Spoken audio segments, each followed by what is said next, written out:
Welcome to Pursuit of Wisdom. In this episode, in today's lecture, I want to take a deep dive into pre-Islamic Arabia, the period often referred to as Jāhiliyyah, literally meaning the age of ignorance. But what was life really like in Arabia before Islam? What social structures, beliefs, and cultural practices defined that world? Understanding this historical context, hopefully, my aim is to highlight why the Quranic revelation in the 7th century was both revolutionary and rooted in the realities of its time. So let's time travel a bit and go back to Arabia in the 6th century, a vast peninsula of parched deserts and scattered oases with no central government or empire. Instead, tribes reign supreme. Caravans of camels carry spices and incense across dunes under the scorching sun. At night, in lamplit camps, poets recite epic verses from memory, preserving history and honor in melodious Arabic. In the sanctuary city of Mecca, pagan pilgrims circle the Kaaba, a cube-shaped shrine filled with idols, unaware that this shrine's destiny will soon change the world. Social life is governed by ancient customs, some noble, like hospitality and courage, and others quite brutal, like endless revenge cycles and the burying of infant daughters. This is the world into which Islam was born. In this lecture, we'll explore 4 key aspects of pre-Islamic Arabian life. 1 being tribal society, the structure of society built on kinship, fierce honor codes, and age-old methods of conflict and peacemaking.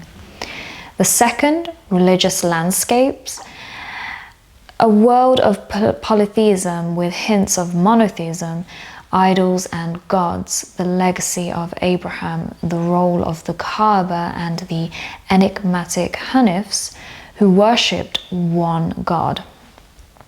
3rd, poetry and oral culture. This was very prominent. How oral poetry was the heartbeat of Arabian culture, serving as newspaper, history books, and social media all in one, with legendary poems like the murū'ah, hanging odes, achieving immortal fame. And of course, number 4, socio-economic conditions, the realities of trade and commerce in places like Mecca, stark inequalities between rich and poor, and the institution of slavery, its status, and the struggles of women in that society. Throughout, we'll connect these topics to the Quranic message to see how Islam challenged and transformed this environment while also addressing its people in terms that they understood. Let's begin our journey into Jāhiliyyah. Jāhiliyyah, the age of the tribes. To understand pre-Islamic Arabian society, it's important that we delve into the concept of tribe, Qabila. In the absence of a centralized state, the tribe was the highest authority and the source of protection, justice, and identity. It was just how society worked at its time. As one historian puts it, an Arab's self-identity before Islam was fundamentally tribal. Their lineage was like an identity card. Each person belonged to an extended family, clan, or bait. And in each clan was part of a larger tribe, tracing back, often semi-legendarily, to a common ancestor. To say, I am so-and-so and son of so-and-so was just not only just personal pride, but it was establishing one's place in a network of alliances and duties. Genealogy was serious business, and as well as oral traditions and even pre-Islamic inscriptions show that Arabs could recite ancestors going back many generations. Kinship was literally life or death without tribal affiliation. A person was extremely vulnerable in this harsh environment. Arabian tribes were typically patrilineal, meaning descent was reckoned through the male line. A tribe like Quraysh or Tamim or Ghatafan consisted of several clans, Banu so-and-so. Clans in Arabic would be Banu or Bayt. And so each an extended family unit. The tribe was led often by a chief, who would be called Sheikh or Sayyid, and were chosen from the respected elders, usually the senior males of dominant clans. The chief was not an absolute monarch, but more of a first among equals, whose influence depended on personal prestige, wisdom, and the consensus of clan leaders. Decisions were often made in tribal councils of elders. There was no written constitution, but a code of customary law and honor, urf and murū'ah. Murū'ah? I am reading the transliteration. There was no written constitution, so honor was bounded upon everyone. Honor and loyalty was a way of life, almost to the extent of life and death. Crucially, every member had the duty to support their kin. Tribal solidarity, known as asabiyyah, meant that if one member was wronged, their whole tribe was wronged. And if one member committed a wrong, the whole tribe shared responsibility. This was both protective and perilous. And this is how deep kinship, loyalty, brotherhood were in these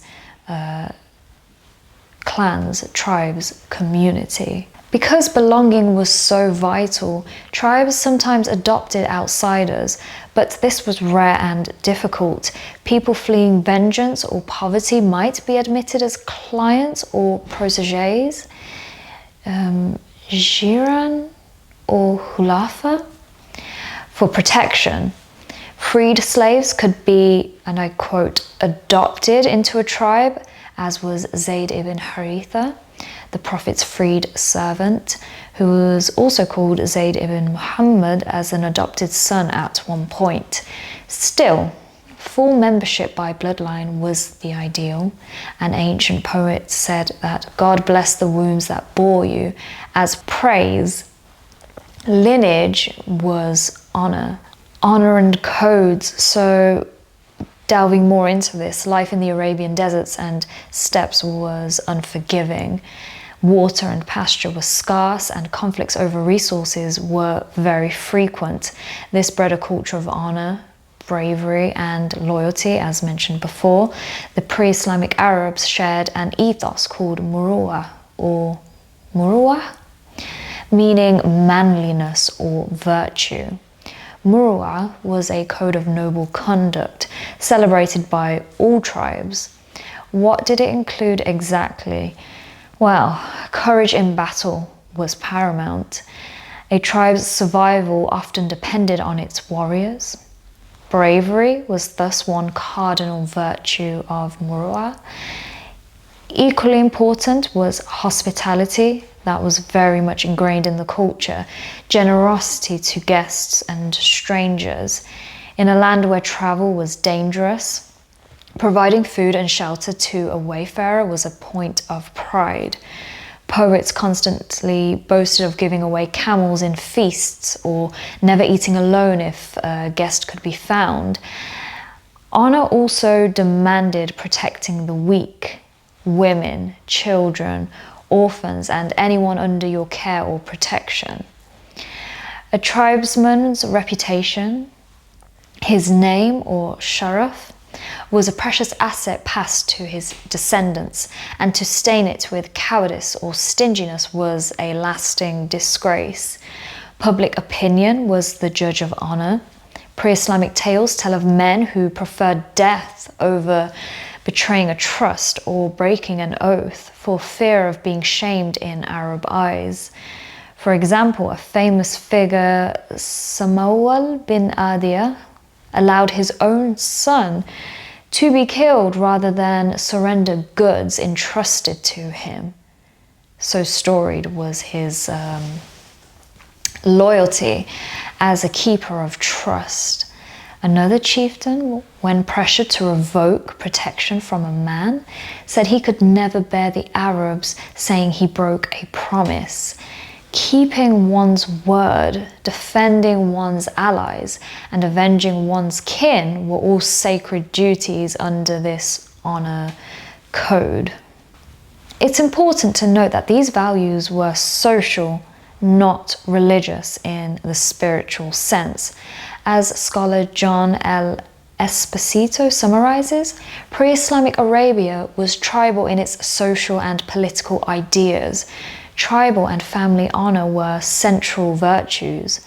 Manliness, chivalry, upholding honor, courage in battle was a major virtue celebrated by the poets.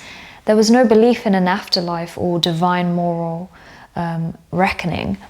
Justice was achieved through group vengeance.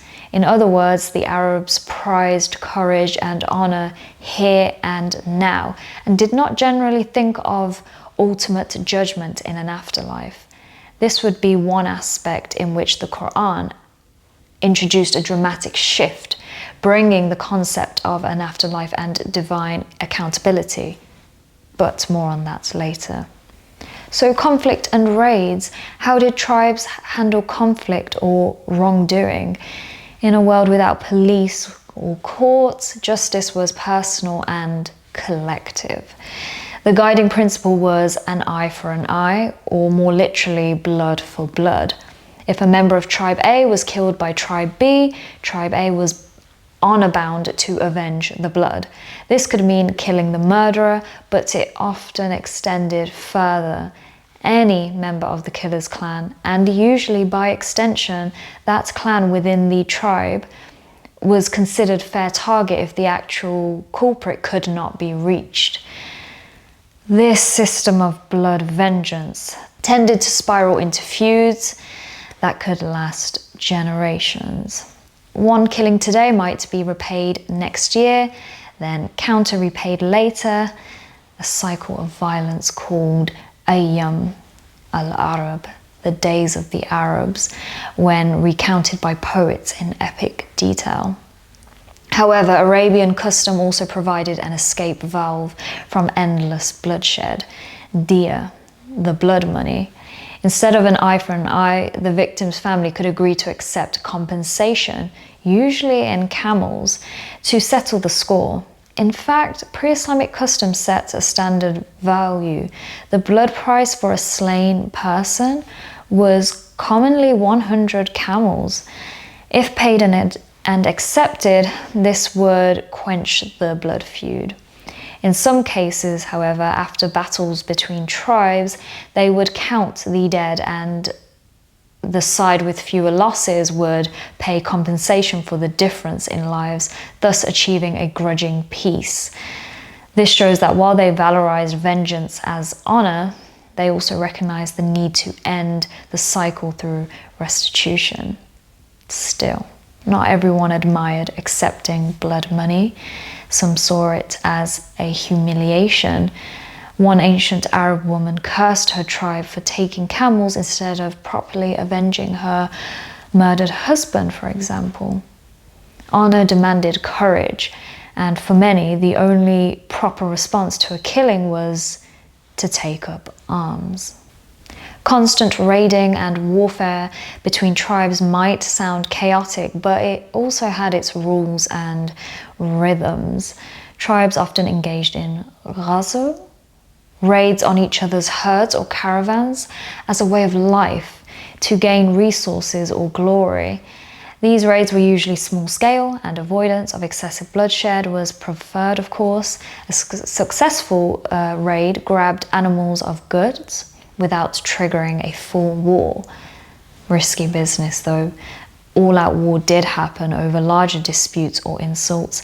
However, even war was regulated by custom. For instance, harm to combatants,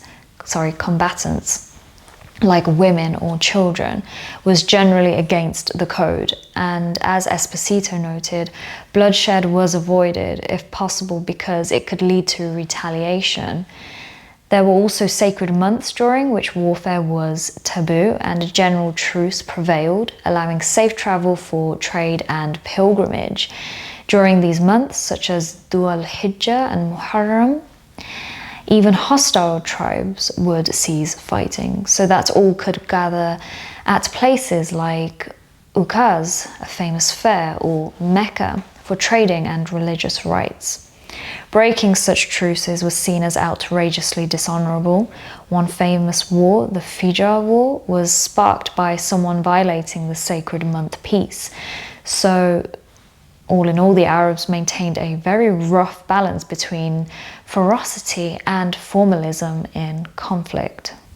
Besides vengeance and blood money, how were disputes resolved?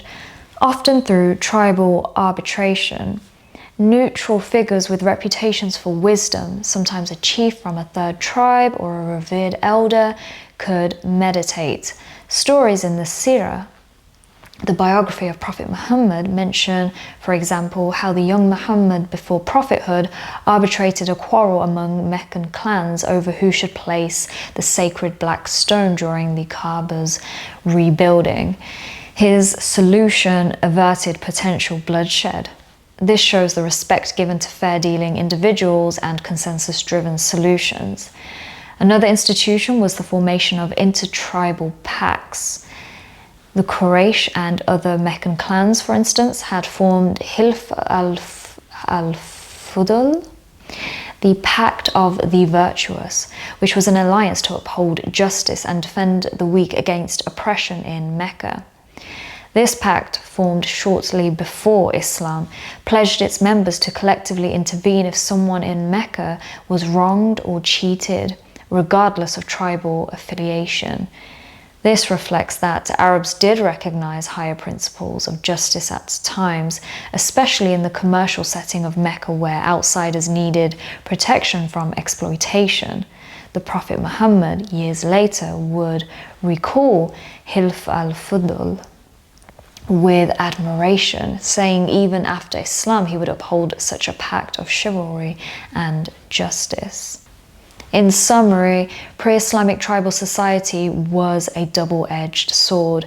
It provided belonging, security, and a code of honor, but it also meant social life could be harsh and unforgiving.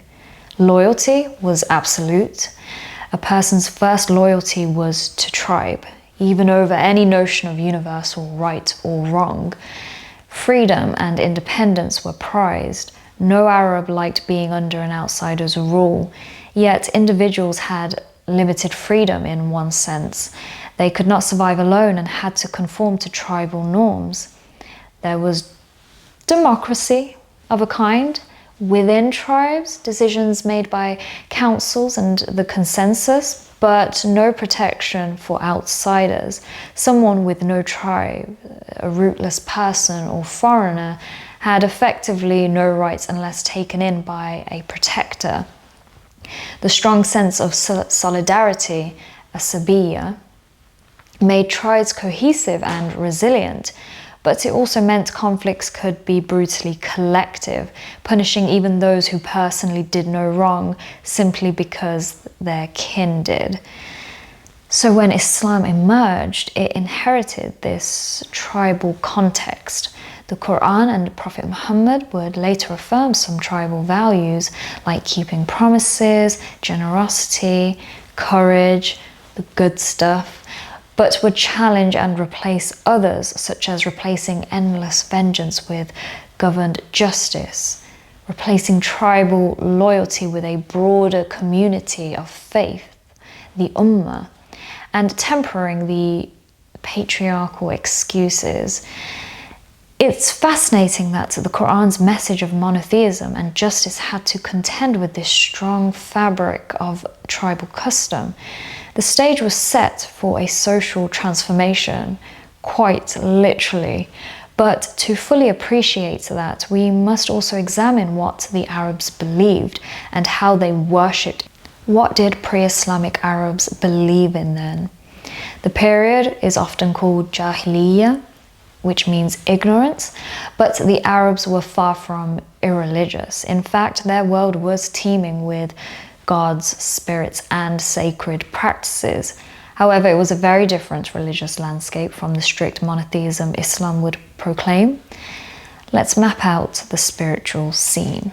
Polytheism was the dominant mode, but with significant Abrahamic influences on the edges and even within. A central shrine, the Kaaba, that all Arabs revered in their own way, and a small number of seekers of pure monotheism known as hanifs.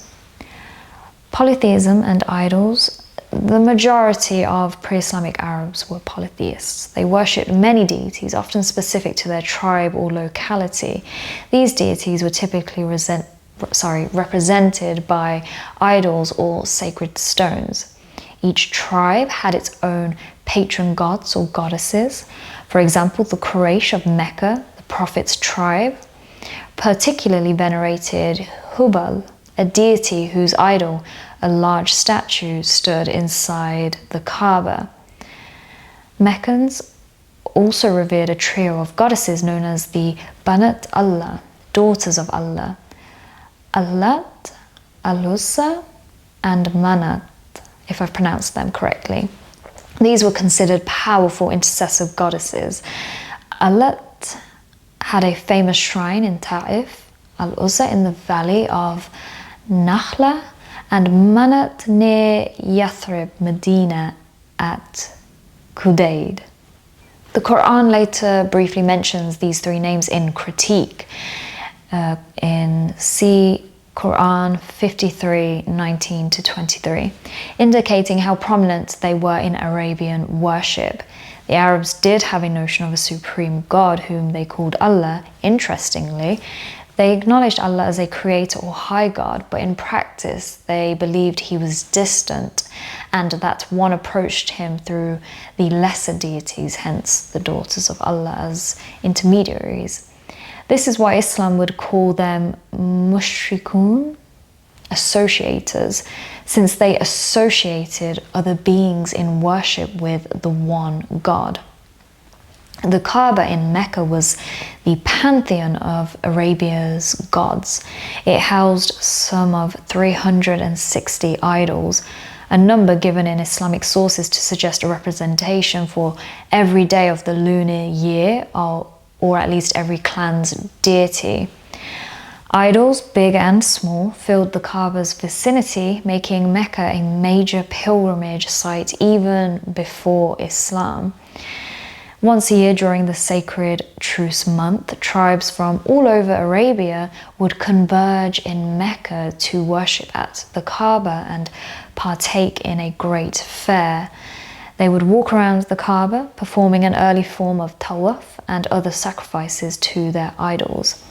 This annual pilgrimage, yes, a pre-Islamic Hajj, was tied to trade as well.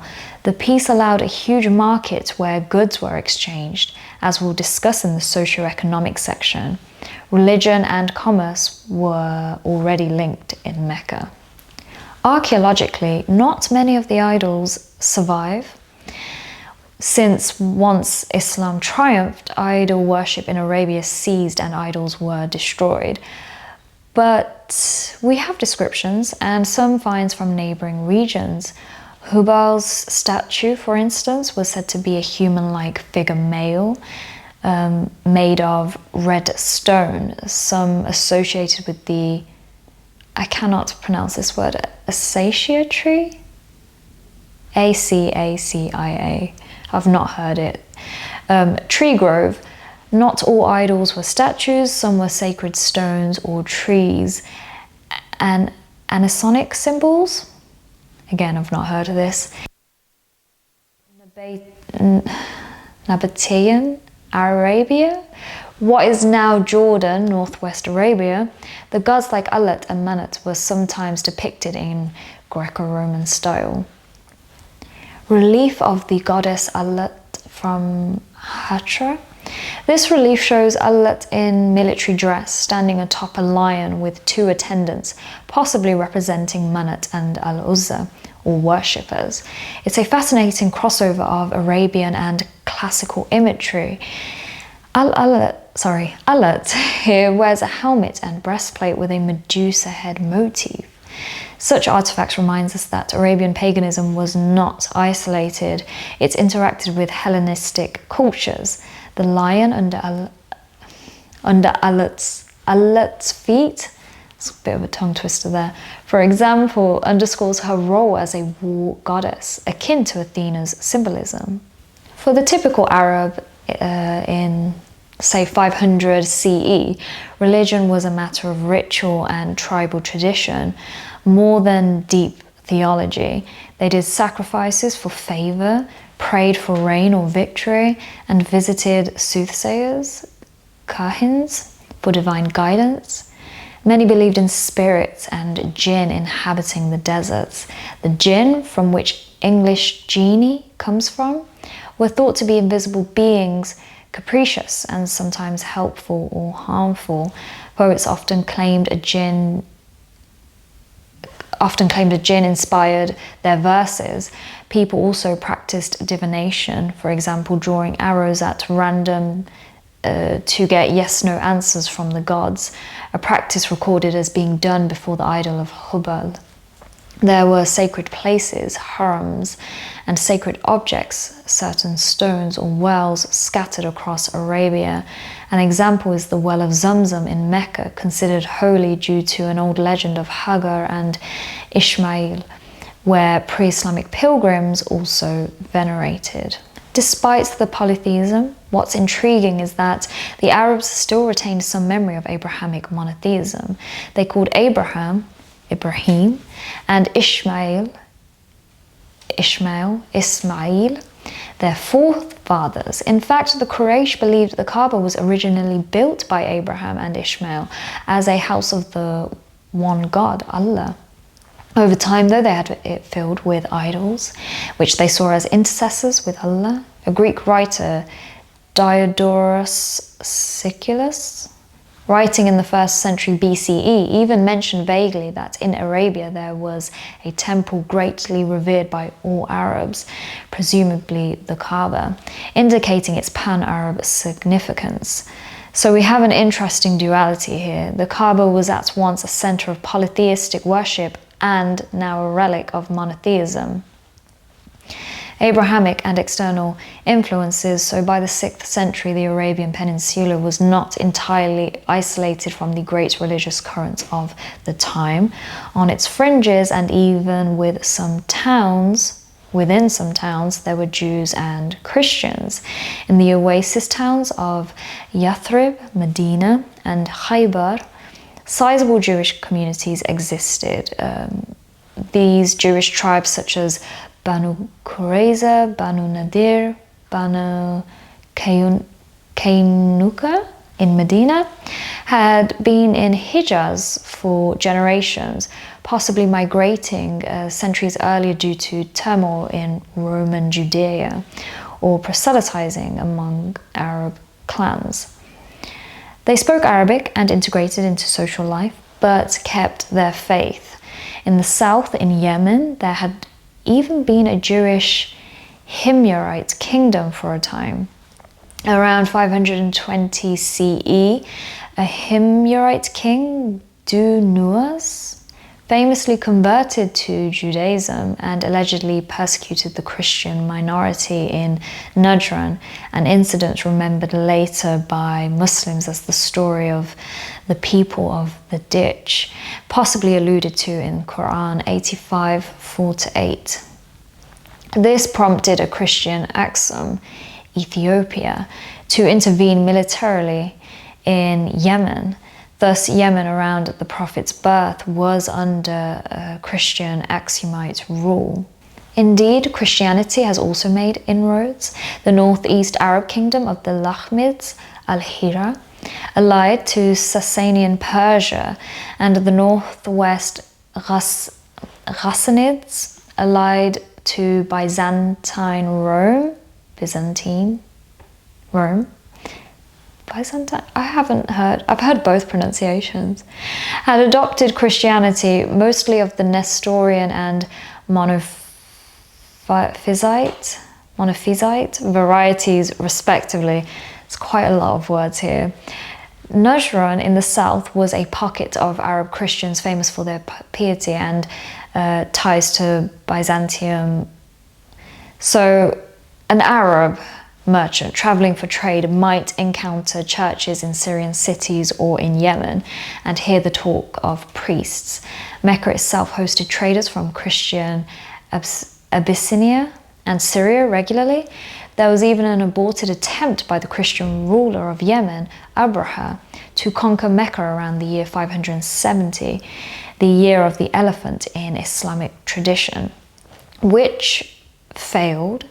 Muslim tradition holds that Mecca was miraculously saved. All this meant many Arabs had heard of the God and...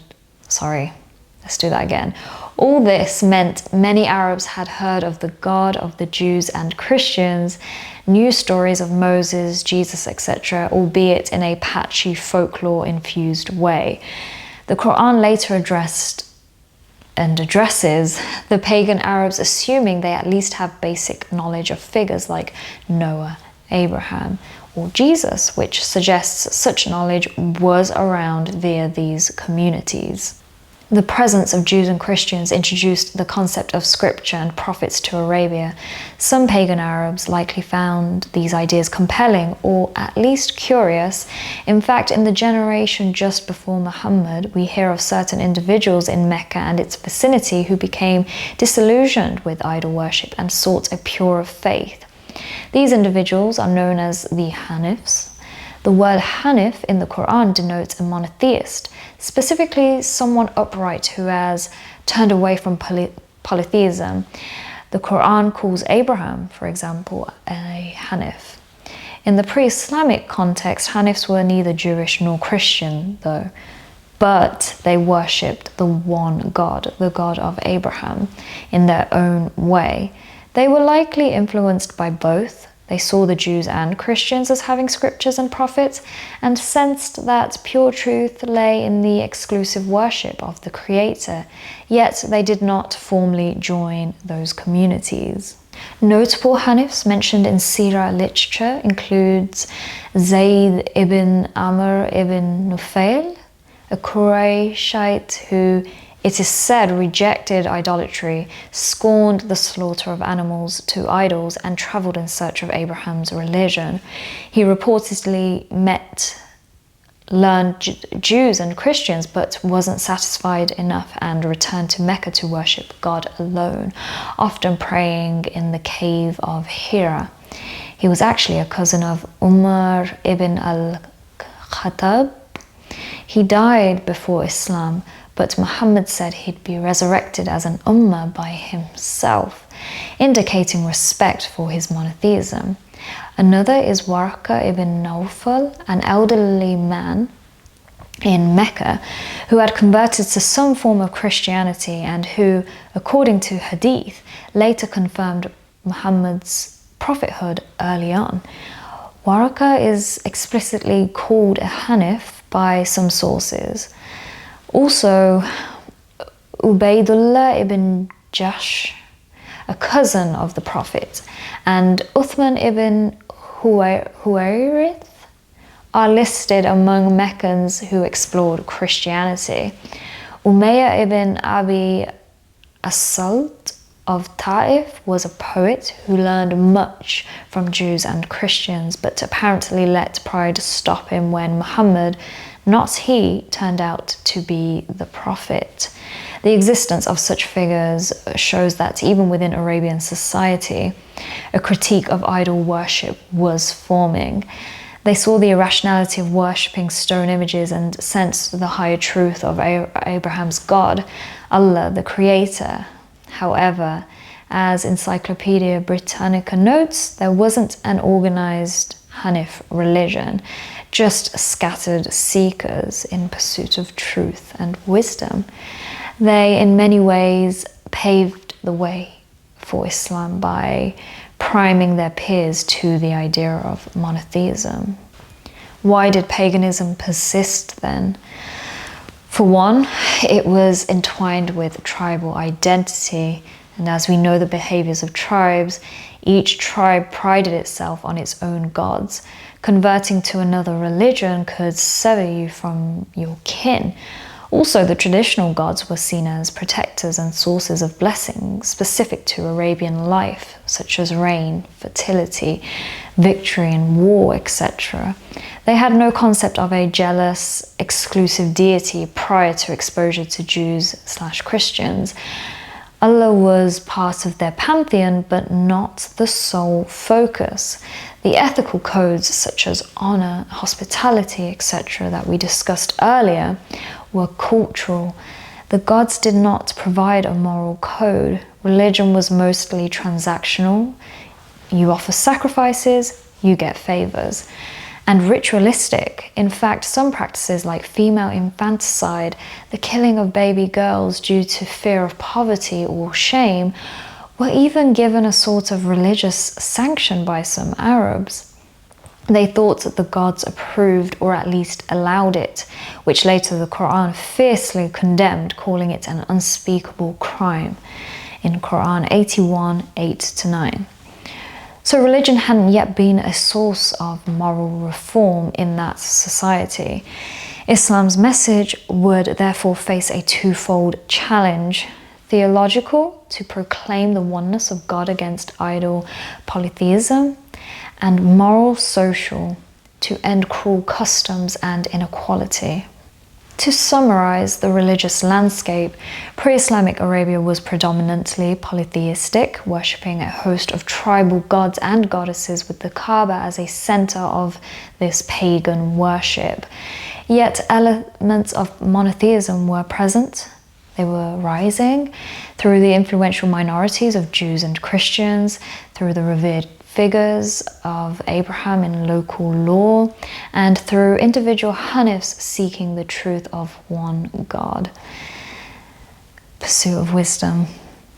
The stage was set for a religion to emerge that would synthesize these threads, acknowledge the God of Abraham, revered by Jews and Christians, but in the Arabic idiom, and purified of what Muslims saw as later distortions, and address the spiritual hunger of those like the hanifs who yearned for a pure connection to the Creator, a pure direct connection.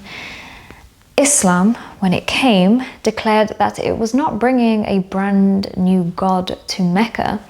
It was calling people back to Allah, the very God they already acknowledged dimly above their idols. The revolution was to deny the idols any share of divinity, to smash them, literally in the case of the conquest of Mecca, and to establish worship of Allah alone. But for the Meccans, this struck at the heart of their identity and economy, essentially upending the entire religious status quo and threatening the pilgrimage business. Trade was a big part of society as well as tribes, and so this was seen as threat Islam's customs. So now that we've painted the social and religious backdrop, let me turn to culture, specifically the crown jewel of pre-Islamic Arabian culture, poetry. To truly feel the desert atmosphere of Jāhiliyyah,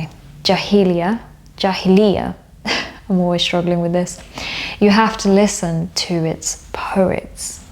Poetry and oral culture is often seen as the living memory of the Arabs. So, picture a starry night in the desert 1,500 years ago. Around a flickering campfire, an Arab bard rises. his cloak wavering in the wind, and begins to recite in a powerful rhythmic voice. The gathered tribe falls silent, hanging on every word. In his poem, he evokes the memory of a lost beloved, then swiftly shifts to boast of his tribe's valor in battle and the generosity of their chieftain's table.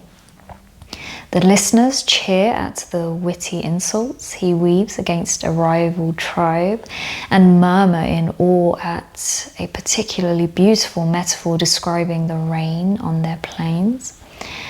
This scene, or ones like it, repeated countless times in pre-Islamic Arabia.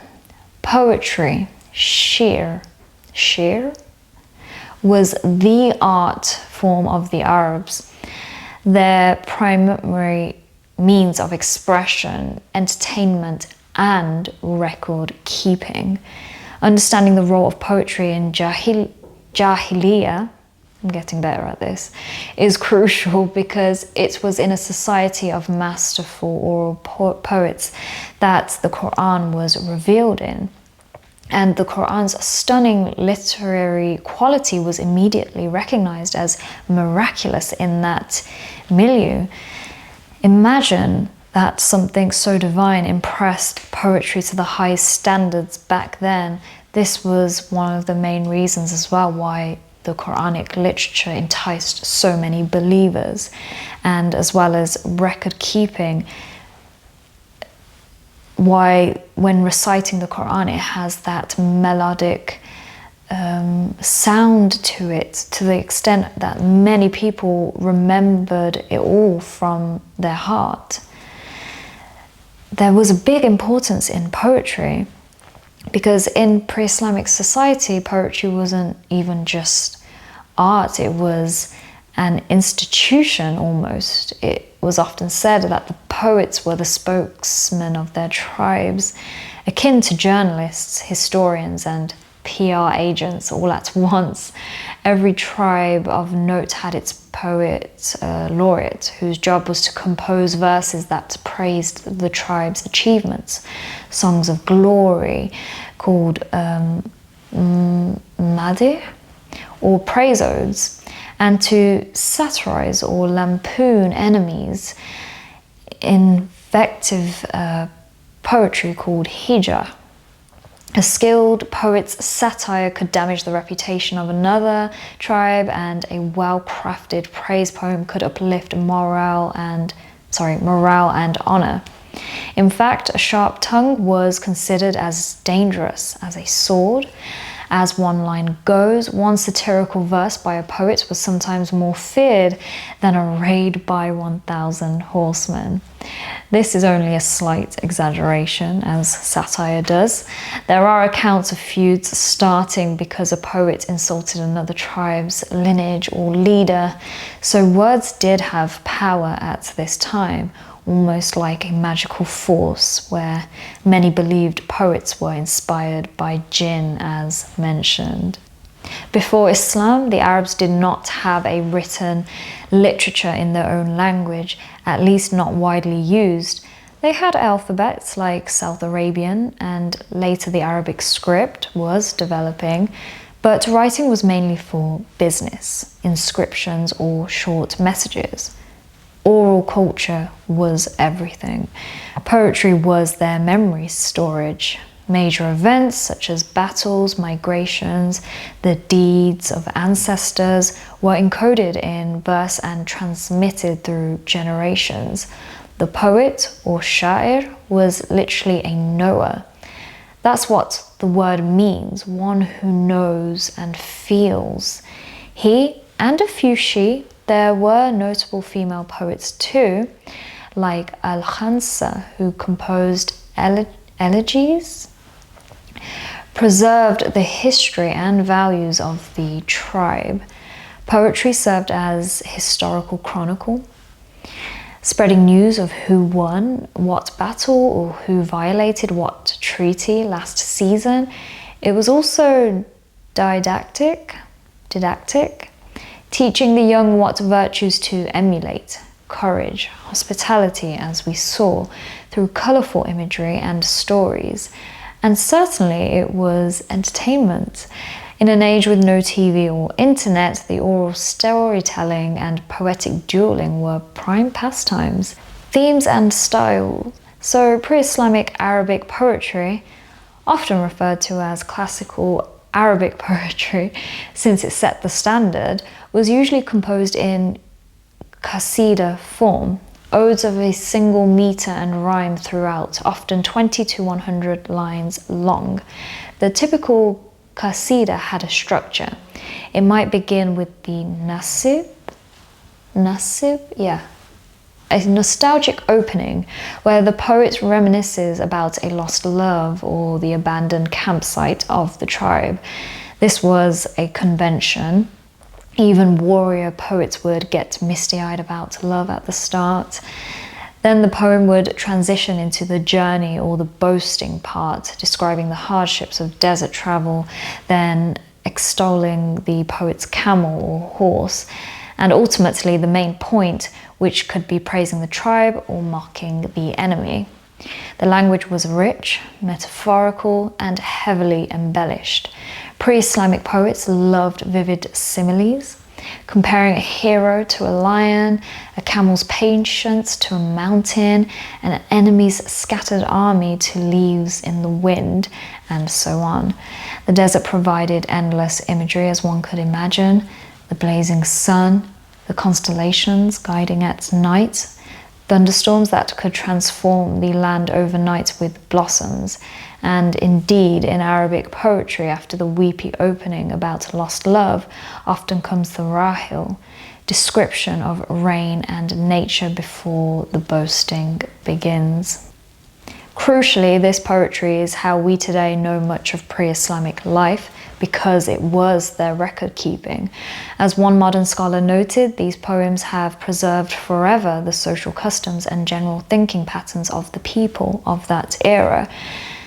Want to know what they wore, what weapons they used, what foods they ate? The poems mention fine cloaks, armor, sweet water from wells, milk from camels, all in passing, painting a cultural picture. They talk about tribal migrations, battles, feasts, market gatherings, and even weddings and funerals, etc. We even glean ethics. One poet might praise a generous act, another might condemn cowardice, thereby telling us what was admired or scorned at the time. In essence, the poetic corpus of Jāhiliyyah is the encyclopedia of that civilization's soul. Public performances and competitions.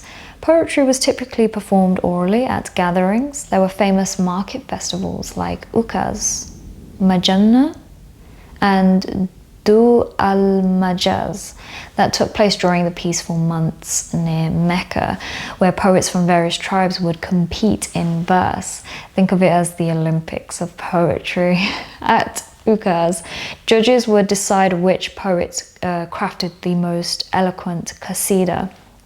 The best poems by tradition were then written in gold script and hung on the walls of the Kaaba.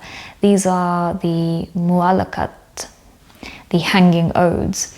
Whether they were literally hung or this is the metaphorical for being celebrated is debated, but it illustrates the reverence given to top poetry, which is quite lovely. The mu'allaqat are a collection of 7, though some say 10, renowned pre-Islamic odes by poets like Imru al-Qais, Antara ibn Shaddad, Zuhair ibn Abi Sulma, Labid ibn Rabia, and others. I am reading the English transliteration. I probably would be able to pronounce it better if it was written in Arabic. They are considered the finest gems of classical Arabic Arabian literature. For instance, Imru al-Qais Mu'allaqa started with the famous line, "Stop, O my friends, let us pause to weep over the remembrance of my beloved." A quintessential nasib as he stands at the ruins of his beloved's campsite. Then it shifts to his adventures and boasts. Imru al-Qais was a princely figure, known for wine and women, so his poem is quite colourful. Antara, who was a famed warrior and also the son of an African slave mother, so a hero who overcame social disadvantage, has a mu'allaka where he details his valor and his love for Abla. These poems were memorized and transmitted by professional reciters called ra.eesa. Yes. Often, a great poet would have a disciple, rawi, who memorized his entire diwan collection and passed it to the next generation. This oral chain is how eventually later Muslims in the Umayyad and Abbasid times wrote down these pre-Islamic poems, preserving them for us. In daily life, poetry also popped up in improvisational forms. Arabs engaged in flyting, exchanging creative insults on the spot as a form of contest. The term naqa'id later was used for poetic duels. They made songs for camel rides, working songs to ease the long journeys, of course, through the deserts. Mothers sang lullabies and dirges were composed for the dead. If two tribes were negotiating peace or alliance, poetry would actually be used in the ceremony to formalize praise for each other, which is very artistic and beautiful. So the oral prose and storytelling, alongside poetry, the Arabs had a rich tradition of storytelling, though much of the early prose was probably in the form of rhymed prose, sajj, like what soothsayers used. There were tribal legends and history tales called Ayyam al-Arab, Days of the Arabs, recounting famous battles and heroics. These would often be told in a half poetic, half prose narrative at evening gatherings. All of this was committed to memory, of course. Strong memory was a developed skill, as you could imagine, since writing was limited. People trained their memories intensely. Genealogists could recite lineage lines, and soothsayers, kahins, could deliver long oracles in rhymed prose on the fly, which is very impressive. It was into this orally dynamic culture that the Quran would arrive, itself a recited scripture that challenged the poets in their own arena of eloquence. The Quran would have proposed some challenges. When Muhammad, peace be upon him, began reciting the Quran, the Meccans immediately noticed something extraordinary about its language. It was Arabic, but not like their poetry or kahin incantations. It had its own unique, captivating rhythm and style. Many Arabs whose benchmark for literary beauty was their poetry had to admit the Quran was inimitable. The Quran even throws a challenge. If you doubt it, then produce a surah like it. Quran 2:23. No poet or orator could. This literary impact was a key reason many converted. They felt it must be from God since it outclassed any human speech. But others accused Muhammad of being a poet or possessed by jinn, since that was their frame for someone speaking mesmerizing words. It couldn't have been human, and it couldn't have been God. It may had to have been a jinn. The Quran strongly denies those charges within itself, distinguishing its message and calling itself not poetry, but of course a divine revelation. Preservation of culture. It is bittersweet that Islam's rise gradually meant the decline of this free-spirited pre-Islamic poetry. Early Muslims at first had some ambivalence about the old pagan poetry. After all, much of it invoked pagan gods or reveled in sinful pride. But soon the value of that literature as cultural heritage and as a tool to understand the Quran's language was recognized. The mu'allaqat poets Labid ibn Rabia lived to accept Islam. He reportedly stopped composing verse thereafter, saying that the Quran was sufficient, allegedly. The Umayyad and Abbasid eras saw scholars collecting the poems and preserving them in writing. So thanks to that, we today can read translations of these mu'allakat and other Jāhiliyyah poems to get a window into that world. It's almost like the Quran inspired written literature.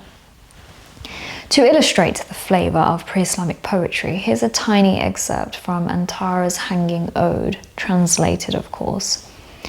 I have indeed embarked on a night so dark it would confound even the wise. I have cut through it with a blade of a sword till the darkness bled into dawn. Wow. In a couple of lines he tells you he rode out on a dangerous night raid and fought until morning, full of bravado and metaphor, night as an enemy cut by sword. The listeners around that campfire would have roared in approval at Antara's daring imagery. Poetry was the social media at the time, the entertainment and the archive. Role of poetry in historical memory. So because the Arabs treasured poetry, it also helped maintain a sort of moral continuity. Tribal values were enshrined in verse and thus resistant to change. For instance, poems praised hilm, forbearance, and jud, generosity, embedding these as virtues to live up to. This meant the coming Islamic message would use the same language and reference points to communicate. The Quran, to make a point about the fate of arrogant tribes, could allude to Ad and Thamud, ancient Arab peoples also mentioned in pre-Islamic law. Arabs knew from poetic legends that those peoples perished for their evils, so the Quran's warning resonated. The Quran itself was highly eloquent Arabic, and sometimes the rhythms of Sajj, rhymed prose, that Arabs were familiar with from their orators, but it takes it to a transcendent level. In short, pre-Islamic Arabia was an oral society with an almost obsessive love of language, but in the most beautiful way. The spoken word, especially in metered, rhythmic, rhymed form, was king. This made the Quran's impact all the more profound. It engaged with the people who could appreciate its linguistic miracle, and historically for us, the existence of this poetic heritage means we have a richly detailed picture of Jāhiliyyah life and ethos, largely corroborating what Islamic historical sources say. Now, having explored social structure, religion, and culture, one key dimension remains: the everyday socio-economic conditions. How did people make a living? What was the economy like? And what about social issues like wealth and poverty, slavery, and the role of women? These are crucial, again, to understand why Islam's social teachings had such a huge effect.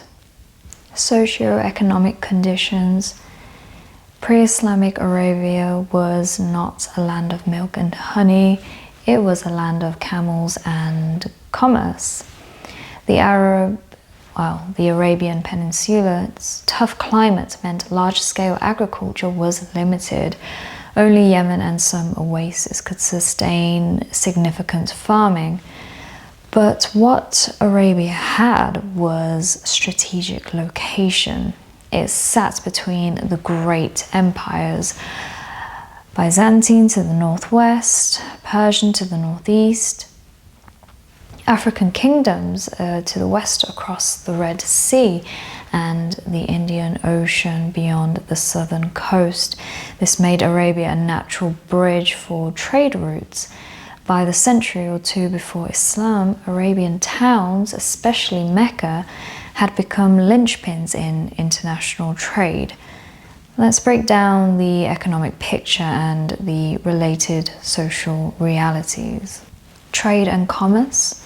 Western Arabia, the Hijaz region, benefited from the trade of spices, aromatics, textiles, and other luxuries moving from South Arabia, Yemen, and East Africa northwards to the Levant and Mediterranean.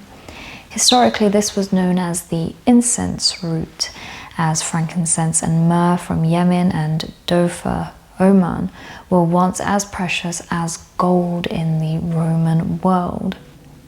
By late antiquity, so around 500s CE, global circumstances made the overland routes via Arabia especially important. The Roman, Byzantine, and Persian empires were often at war, disrupting the traditional Silk Road and the Persian Gulf route. Sea routes via the Red Sea were controlled by Byzantium through allied Aksum, but with conflict and piracy increasing, many merchants preferred a safer caravan route through Arabia. Mecca sat as the crossroads of these routes. As one source notes, Mecca's rise owed much to hostility between the Persians and Byzantines, which cut off much of the Silk Road, meaning goods from China, India, etc. came by sea to Yemen and then overland through Mecca. In the 6th century, the Quraysh, Mecca's ruling tribe, took advantage of this, organizing caravans north to Syria, al-Sham, and south to Yemen on a regular seasonal basis. The Quran itself alludes to this in Surah Quraysh. For the taming of Quraysh, their taming of the journeys in winter and summer, referencing winter caravans to Yemen and summer to Syria. These caravans were big business. Hundreds of camels could be loaded with leather, spices, cloth, precious metals, and so on. Meccan merchants effectively became the middlemen between the producers in Yemen, or goods arriving by sea from India and Africa, and the buyers in the Byzantine sphere. Mecca was uniquely positioned also because it was a sanctuary city, which meant that no fighting was allowed, especially between the tribes. And it was a pilgrimage site, drawing in people from all over Arabia routinely. This helped commerce. People felt safe to bring their wares to sell during pilgrimage season, knowing that no one would attack it. It's said that markets like Ukaz were timed with the pilgrimage so traders could gather and then go perform rites in Mecca. The Quraysh leveraged this by establishing trade alliances with Bedouin tribes along the caravan routes.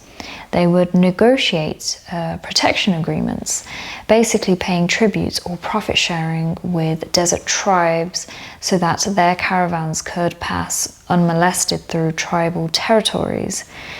In exchange, those tribes often also provided products like animal hides, milk products, or metal ores from local mines to add to the caravan goods, which the Quraysh would sell on their behalf in Syria. Then bring back the luxury items to Arabia. It was a sophisticated trade network. Meccan merchants developed credit systems and partnerships. They had concepts of profit sharing that later informed Islamic finance laws. For instance, a widow like Khadija bint Khuwaylid could hire someone like the young Muhammad to manage a caravan on her capital, sharing the profits. This shows that they did indeed have investment and management practices. By the Prophet's time, Mecca had grown wealthy for an Arabian city. Classical sources say Quraysh had some very rich chiefs, and multiple clans specialized in aspects of trade. The city had no agriculture to speak of. The Quran describes Mecca as a valley with no crops, so everything grain, date, fruit, etc. was imported with their wealth. Some excavations and historical accounts also indicate an influx of foreign goods. We hear of Syrian wine, Yemeni fine cloth, Ethiopian and Egyptian goods coming into Mecca. Damascus, Gaza and Basra were typical destinations where Meccan caravans sold Arabian and Indian Ocean products, then bought wheat oil and manufactured wares to bring home. Wealth disparity. Now, however, this thriving mercantile economy was not egalitarian. Not everyone benefited equally,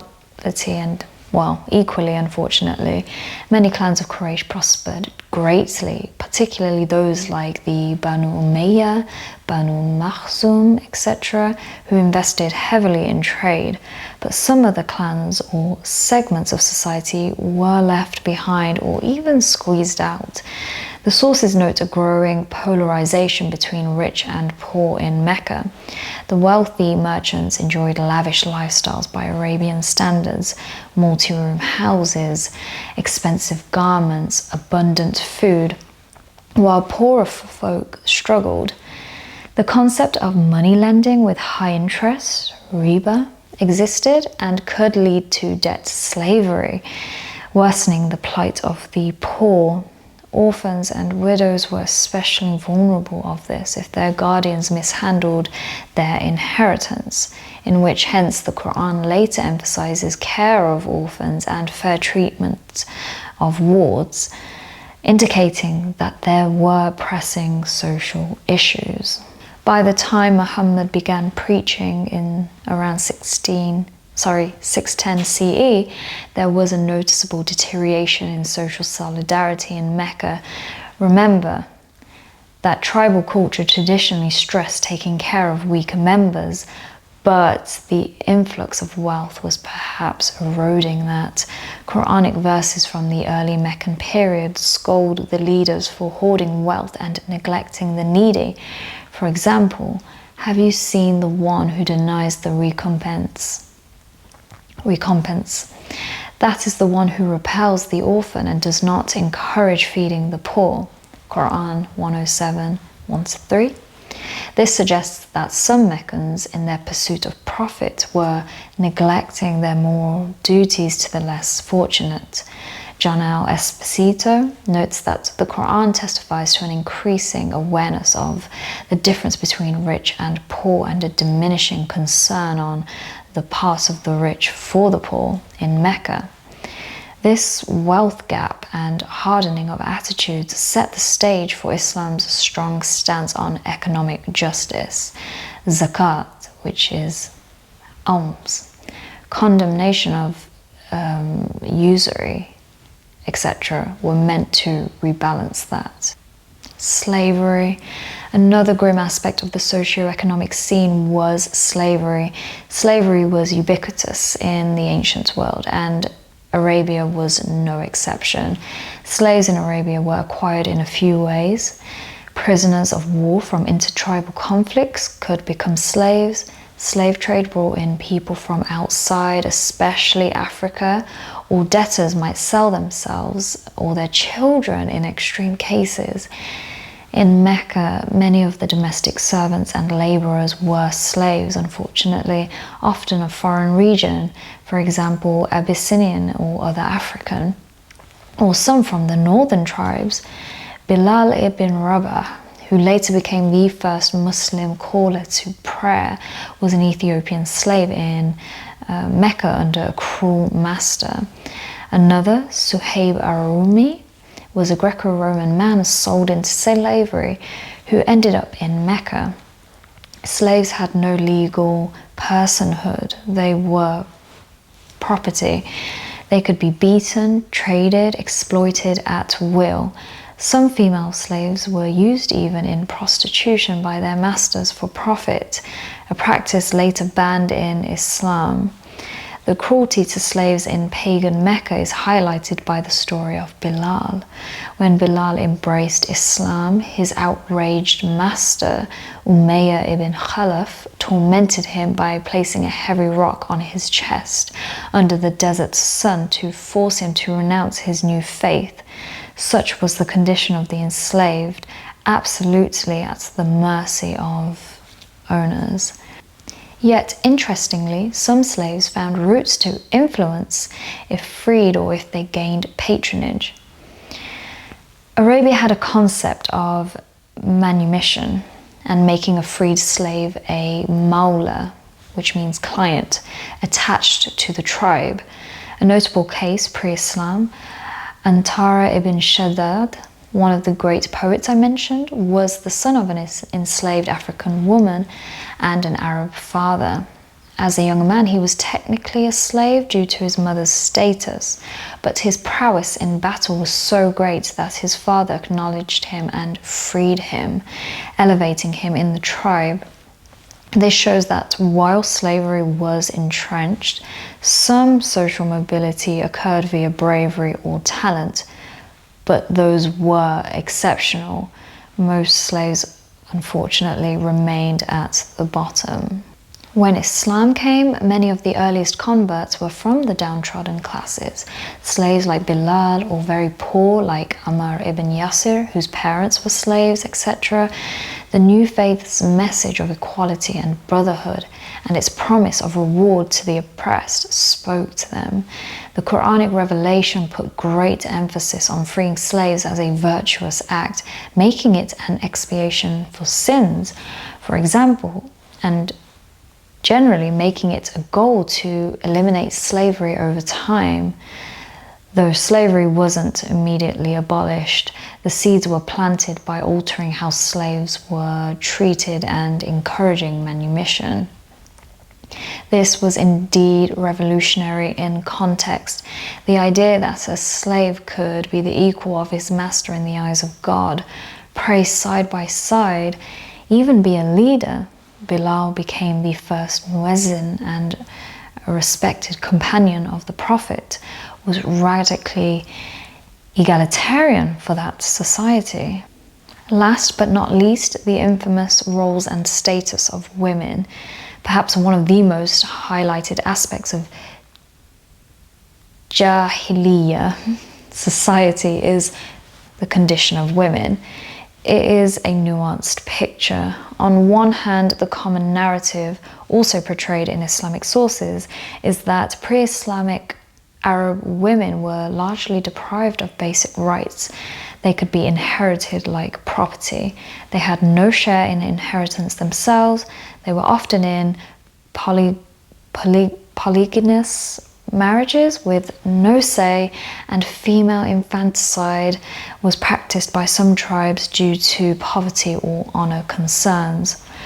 On the other hand, there were notable exceptions, cases of women in positions of influence and relative autonomy, especially among powerful tribes or in the more cosmopolitan South Arabia. Let's start with the general condition. In most tribes, descent and inheritance were patrilineal. Women did not inherit property when a husband or father died. Instead, the estate would go to the male relatives. In fact, the widow herself could be considered part of the estate as property. The deceased man's son from another wife might inherit his stepmother by marrying her, especially treating her as property, although Islam later prohibited this. Marriages were typically arranged by the family. A young woman had little say in choosing a husband. It was usually a familial alliance matter. Bride prices, mahr, were given, but often to the father of the bride rather than the bride herself. Islam would later mandate the mahr goes to the wife as her own asset. Men could marry multiple wives without limit and could divorce by simply declaring so. Women's ability to initiate divorce was extremely limited. Some tribes allowed a form of divorce by the woman, but this was not common practice. Additionally, a truly horrific practice existed among some female infanticide called wad, burying alive infant girls. Now, not all Arabs did this, but it was enough of a phenomenon that the Quran condemns it, addresses it, and references it. When the buried alive girl is asked for what sin she was killed, Quran 81, 8-9, the reasons were usually economic. A girl might be seen as a burden in times of scarcity since she wouldn't be able to fight or contribute in the same way a son would and required a dowry later, or misplaced honor. Shame in perpetual tribal raiding. Having daughters was seen as a liability. If captured by enemies, it would be a great shame, because often by enemies it could lead to essentially rape, and that would also bring dishonor to the family, even though it wouldn't be, of course, the woman's fault. Some fathers feared that a scenario so much they'd rather kill the baby at birth. As cruel as this was, it was couched almost as a gloomy necessity by those who did it, and shockingly, they considered it sanctioned by their custom or even religion. One line from a pre-Islamic poet actually rationalizes it as protecting her from a life of misery. But many Arabs did not practice this. We have plenty of examples of loving fathers of daughters even before Islam. The Prophet's own grandfather, Abd al-Muttalib, was delighted at the birth of his daughter Sophia, for instance.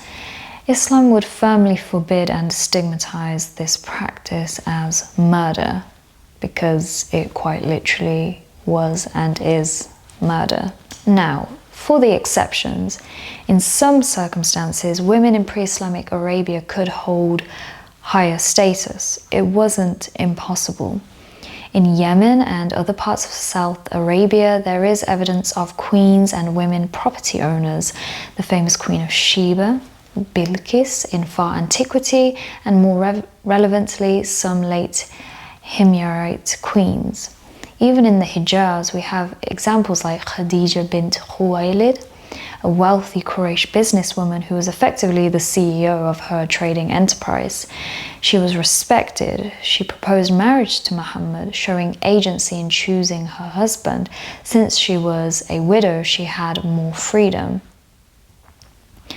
And she had no guardian stopping her either from doing so.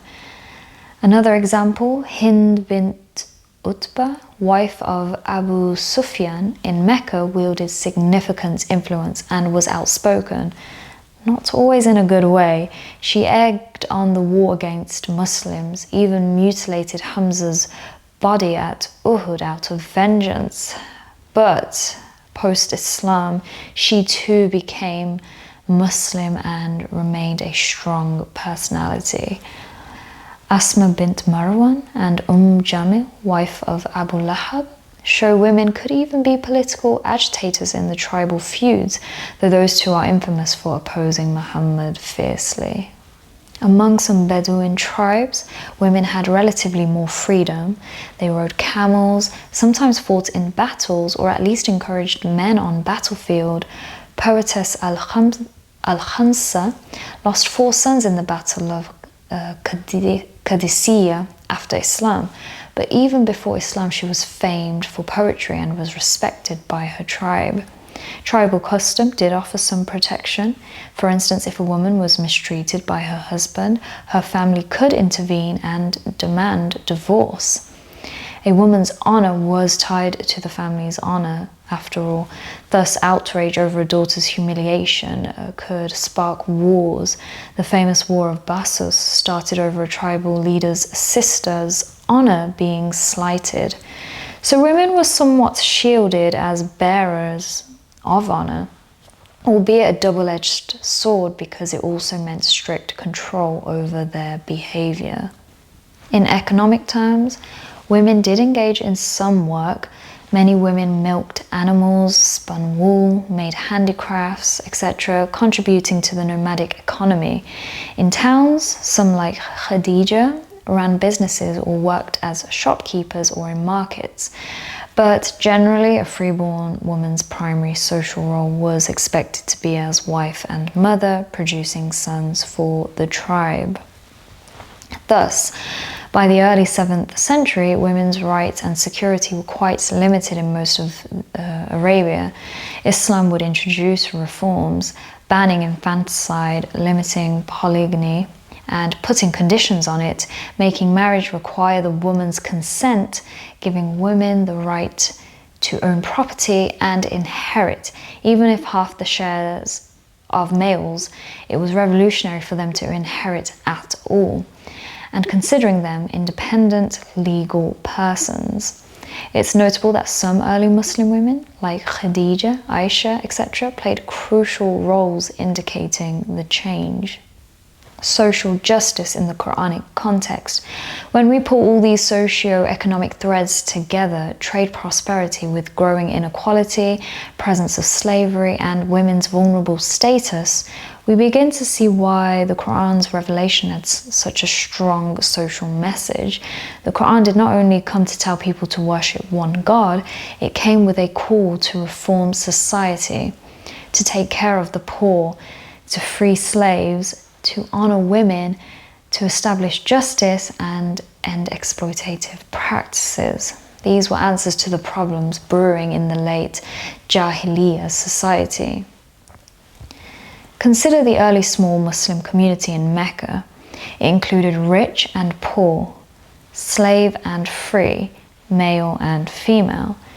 You had Khadija, a wealthy woman, Abu Bakr, a wealthy man, but also Bilal, an enslaved African man, Ammar and his parents, freed slaves, and Sumayya bint Hayat, who became the first martyr of Islam, a slave woman whom the pagans killed her for her faith. The brotherhood and sisterhood that Islam preached was unheard of. Bilal and Suhaib and Salman, a Persian ex-slave, sitting as equals with Arab chiefs. It was just a barbaric idea, but the Quraysh aristocracy found this social leveling threatening beyond the theological challenge. We can now see the full scope of why the Quranic revelation was revolutionary yet rooted in its context. It took the best elements of the Arabian character, courage, generosity, loyalty, and eloquence, and universalized and spiritualized them.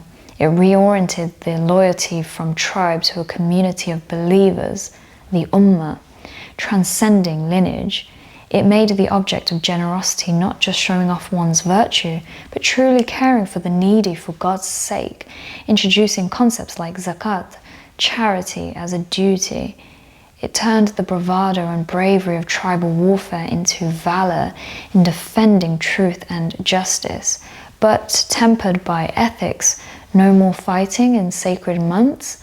Islam actually continued the concept of forbidden months. No more killing innocents, etc., which Islam strongly regulated. Islam basically tamed the cycle of vengeance by establishing law. Retaliation, qisas, was limited only to the guilty party, not entire kin, and forgiveness and blood money were encouraged as better options, a shift from the endless feuds of old tribes. It also directly confronted the religious beliefs of the time, calling out idol worship as false despite it being the norm, and affirming something perhaps some in society already quietly sensed, the hanifs, that there is only one God, the God of Abraham, and that the Kaaba should be devoted to him alone, cleansing it of the 360 idols. This was revolutionary religiously, but also ironically rooted in the historical claims that Arabs were of Abraham's legacy. The Prophet's mission, in a way, told the Arabs, this is what your forefather Abraham originally taught, pure monotheism, and now God is bringing you back to it.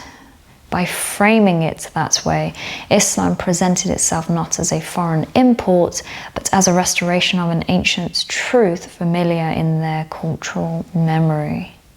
So, pre-Islamic Arabia's tribal society, religious plurality, rich oral culture, and social inequalities all set the stage for the emergence of Islam. The new religion would preserve many aspects of Arab culture, the Arabic language itself, many customary laws, but in reformed manner, even the pilgrimage to the Kaaba, but now monotheistic, and would radically alter others, ending idol worship, uplifting the status of the downtrodden, uniting feuding tribes. The list goes on. The Quran often engages directly with the people of Jahiliyyah. It uses their language and idioms, cites examples they know, for example, stories of Ad and Thamud, or anecdotes like the elephant army of Abraha, and appeals to their existing concepts of honor and goodness, but then it transforms those concepts with divine guidance. Understanding Jāhiliyyah is thus essential to appreciate the impact of the Quranic revelation. For the 7th century Arabs, Islam was not just a new set of rituals, it was a social revolution. It challenged the unjust power of the wealthy clans in Mecca. It comforted the poor and slaves with promises of dignity and paradise. It forbade cruel traditions, and it created, more importantly, a new community that broke the old tribal boundaries. Yet, to those same Arabs, the message also felt in many ways like a call to home, to the worship of the one almighty God of their ancestor Abraham that was there all along, and to a life of virtue that, while divinely mandated, still resonated with the highest ethical ideals their poets had always praised: truth, courage, fidelity, and generosity. This is the dual nature of Islam's arrival, radically new yet deeply rooted in the soil of Arabia. It was there all along. Thank you for joining this journey through pre-Islamic Arabia with me. We've seen a snapshot of a vibrant but flawed society that was on the brink of momentous change. I hope you found this episode, this lecture, very useful. And with that, I would like to end it with my disclaimer that I am by no means claiming to be knowledgeable in everything, except that I am in the humble pursuit of wisdom. What can you learn from this incredible moment in worldwide history, especially in Arabian and Islamic history? What are the messages that we can find that we can implement in our own lives? I'll leave that with you.